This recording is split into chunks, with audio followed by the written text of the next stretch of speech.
so much.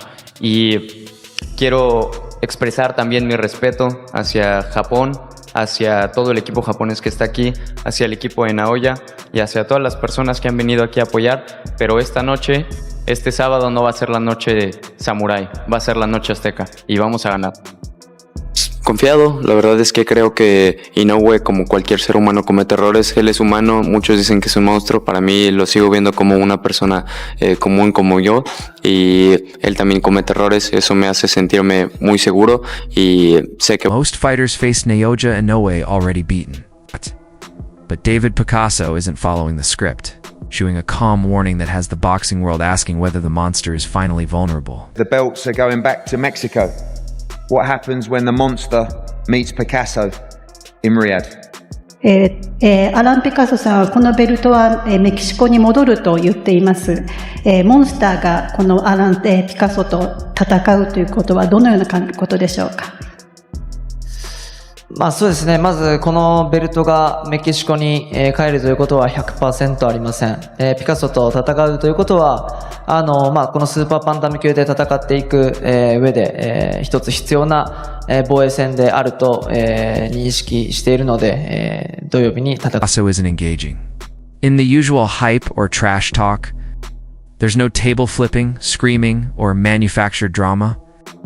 In a recent interview, he calmly dissected Naoya Inoue, speaking not with hope, but with the certainty of someone who believes he has found a fatal flaw.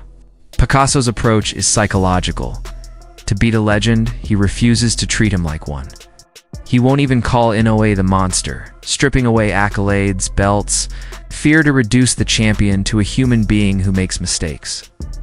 Unlike others who train worried about survival, Picasso has studied overlooked errors and entered the camp calm, focused, and ready. He believes that viewing Inoue as just another man gives him the mental edge that could determine the fight's outcome. When you see him making their mistakes, do you take confidence from that? ¿Cómo te sientes tú un poquito más con más confianza cuando has visto que Inoue ha cometido errores en las peleas anteriores contra adversarios? ¿Cómo te sientes? ¿Cómo te hace sentir eso? Pues confiado, la verdad es que creo que Inoue, como cualquier ser humano, comete errores. Él es humano, muchos dicen que es un monstruo, para mí lo sigo viendo como una persona común como yo, y él también comete errores, eso me hace sentirme muy seguro y sé que voy a ganar. When you've seen him fight so much this year, fighting 4 times in a year, do you think that you're catching him at the right time? Cuando has visto que él ha peleado tanto, 4 veces al año, ¿crees que es el momento ahora mismo, es el momento adecuado para pelear contra él? Cualquier momento hubiera sido adecuado, llevo mucho tiempo esperando esta pelea, así que para mí no importa todo eso, importa verlo en el ring y pelear contra él. Confidence alone doesn't make a champion, but Picasso's warning carries a unique, almost mystical logic. When asked what sets him apart from Inoue's long list of victims, didn't mention punches or footwork.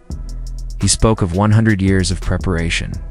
Picasso combines his 18 years of training with decades of experience from his parents and trainer, creating a century of collective knowledge, discipline, and strategy focused on one goal. He believes this hive mind of experience forms a structure even Inoue can't break, giving him the tactical edge. Picasso points to moments like Inoue's first-round slip against Luis. Neri is evidence that the perfect machine has vulnerabilities. What do you think makes you different from anyone Inoue's faced before? ¿Cómo crees tú que eres tú diferente a cualquier adversario que se ha enfrentado Inoue anteriormente? ¿Qué marca la diferencia entre tú y el resto? Creo que todo el trabajo que hemos hecho, son 18 años de mi vida, más 18 de mi papá, más 18 de mi madre, más 18 de mi entrenador. Es una carrera de más de 100 años de trabajo. That shocking knockdown of Luis Neri proved even Inoue could be hurt. While he recovered and finished the fight, it revealed a flaw Picasso has been studying obsessively: Inoue's aggression. Analysts note that when he loads up for his most destructive shots, he leaves his guard wide, relying on offense as defense. Picasso isn't planning to outpower him, he plans to exploit those openings, timing his attacks to strike when Inoue gets greedy. The strategy is to survive the power and capitalize on the moment, turning the monster's own violence against him.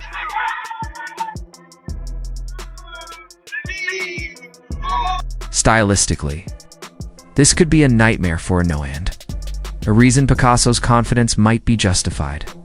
He isn't a stationary target. Picasso employs educated volume, throwing precise combinations in relentless succession. History shows that Inoue struggles when forced to constantly reset against a fighter who refuses to stop attacking. Luis Neri was able to knock down Naoya Inoue in the very first round. Very first round. Now, this all happened when Naoya Inoue went in for an uppercut and left himself unguarded. Now imagine if somebody else with just as much power, if not more power than Neri, would have hit him. Because that day, whether we like to admit it or not, I am a Naoya Inoue fan. But that day, we know that if Luis Neri would have landed a harder punch, if he would have been a bit stronger, that could have been lights out for Naoya Inoue. And a monster as we know it could have been over off of that one simple mistake. So coming up in this next fight against a young 24-year-old Alan Picasso in Las Vegas, Nevada, oh yes, it's Naoya Inoue's homecoming back to, well not homecoming, but coming back to the United States of America and giving the United States people a show, right?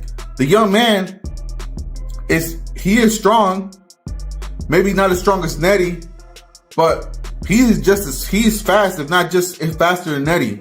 So if he can implement that and figure out how to get in there when Naoya Inoue has got his right hand down while he's throwing the left hook or the left uppercut, it could be a wrap.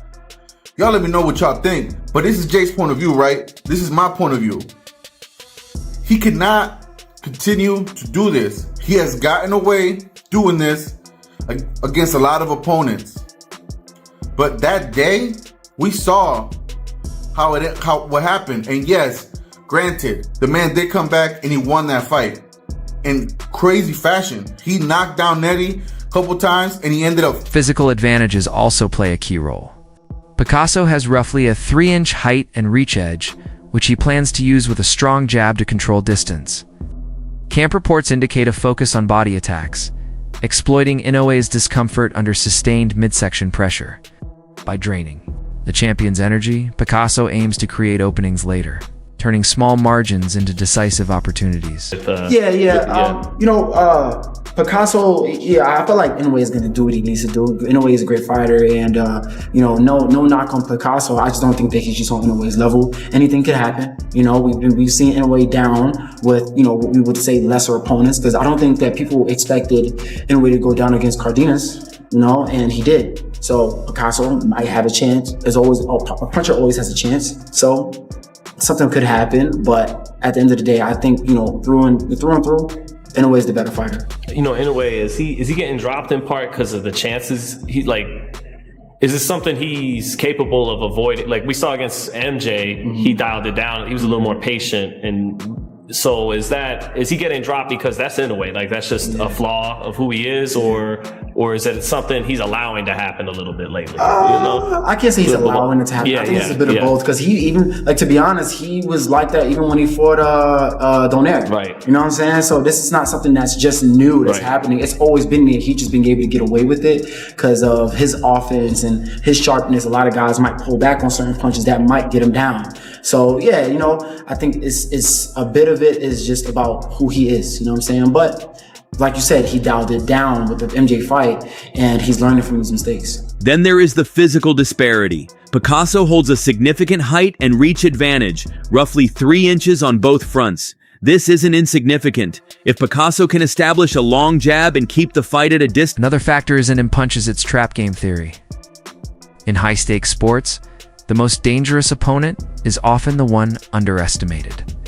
Rumors suggest Inoue's team is already planning beyond December 27th, with talk of moving to featherweight and a potential super fight with Junto Nakatani in 2026. Trains with Joel Diaz and Indio, and it would not surprise me at all, but Inoue is the best. You have to always pick Inoue, and if Inoue wins as expected, he will defend his Ring Magazine championship December 27th against David Picasso. I think he's a pretty good fighter. Mexican, young, exciting. He's definitely the top from the eye test, at least. You know, for me, he's just so explosive. His combinations, the way he moves, you know, you see him get dropped, come back, knock the dude out. So for me, you can't really go wrong picking A fighter plans their victory lap before the fight. Disaster often follows.